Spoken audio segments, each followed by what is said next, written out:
La renommée de Dubaï tient autant à ses gratte-ciel qu'à ses malls gigantesques. Ces méga-centres commerciaux sont devenus le paradis des accros du shopping qui sont assurés de trouver les plus grandes marques rassemblées dans un même lieu. Pourtant, à quelques kilomètres à peine de ces enseignes de luxe, Dubaï est aussi une plaque tournante de la contrefaçon. Un statut largement lié à la situation géographique de l'Émirat entre Asie et Moyen-Orient. C'est une zone de transit pour les conteneurs venant de Chine et à destination de l'Europe. Les bateaux s'arrêtent à Dubaï et notamment dans le port de Djebel Ali.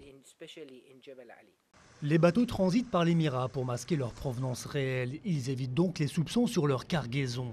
Ainsi, les trafiquants indiens qui produisent 75% des faux médicaments feraient passer la moitié de leur production par Dubaï.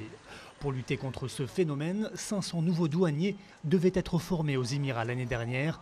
Et les autorités multiplient les politiques de coopération douanière avec les autres pays, notamment avec l'Europe.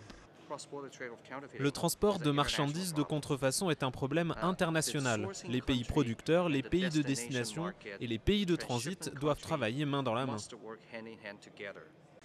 Certains critiquent le laxisme de la justice de Dubaï à l'égard des contrevenants. 15% des personnes arrêtées sont des récidivistes. En cause, un business juteux. Le trafic de médicaments contrefaits aurait rapporté près de 75 milliards de dollars en 2009, mais il tuerait des dizaines de milliers de personnes par an.